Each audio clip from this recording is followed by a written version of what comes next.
தன்னம்பிக்கை கதை. ஒரு காட்டில் ஒரு இளைஞன் நடந்து போய்க் கொண்டிருந்தான். அவனுக்கு பசி எடுத்தது. ஒரு மரத்தில் உயரத்தில் கனிந்த பழங்கள் இருப்பதைக் கண்டான். மரத்தின் மேல் சரசரவென ஏறி அவற்றில் சில பழங்களை பறித்து தின்றான். மிக கனிந்த வாசனையுள்ள பழங்கள் கிளைகளின் நுனியில் இருந்தன. அவற்றை எட்டி பறிக்க கிளையின் மேல் நகர்ந்து சென்றபோது அவனது பாரம் தாங்காமல் ஒரு கிளை முறிந்துவிட்டது. சட்டென்று சுதாரித்த அவன் கீழே இருந்த ஒரு கிளையை பிடித்துக்கொண்டு தொங்க ஆரம்பித்தான். குனிந்து பார்த்தால் தரை வெகு கீழே இருந்தது. ஏற்கனவே பயந்து போயிருந்த அவன் மேலும் பயந்து கண்ணை மூடிக்கொண்டு யாராவது காப்பாற்றுங்கள் என்று திரும்ப திரும்ப அலற ஆரம்பித்தான். உள்ளங்கை வியர்த்து வழுக்க ஆரம்பிக்கும் நிலை வந்துவிட்டது.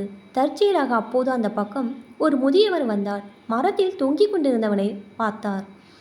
அவன் மேல் ஒரு சிறிய கல்லை விட்டு எறிந்தார். கல் பட்டவுடன் வழியில் கீழே பார்த்தவனுக்கு ஆத்திரம் வந்தது.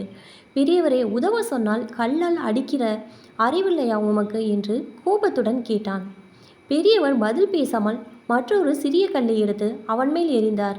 மேலும் கோபமுற்ற இளைஞன் பெரும் முயற்சி எடுத்து கையை வீசி மேலிருந்த கிளை ஒன்றை பலமாக பற்றி கொண்டு, நான் கீழே வந்தால் உம்மை சும்மா விடமாட்டேன் என்று எச்சரித்தான். பெரியவர் மேலும் ஒரு கல்லை அவன் மேல் வீசினார். இளைஞன் இப்போது இன்னொரு பெரும் முயற்சி எடுத்து கிளை மேல் ஏறிவிட்டான். விறுவிறென இறங்கி வந்த அவன் நேராக பெரியவிடம் வந்தான். அவரை சரமாரியாக திட்டினான்.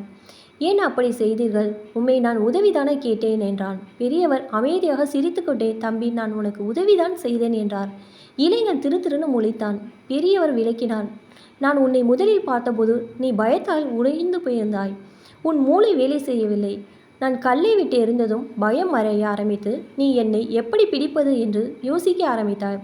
யோசிக்க ஆரம்பித்தவுடன் நீயாகவே உன்னை காப்பாற்றிக்கொண்டு கீழே இறங்கிவிட்டாய். உன்னை உன்னாலேயே காப்பாற்றிக் கொள்ள முடியும் என்று உன் அறிவுக்கு முதலில் புலப்படவில்லை. உன் பயம் உன் கண்ணை மறைத்து கொண்டிருந்தது. அதிலிருந்து உன்னை நான் திசை திருப்பினேன் என்று சொல்லிவிட்டு தன் வழியே அவர் போய்விட்டார். பயம் ஒருவனை முட்டாளாக்கிவிடும்.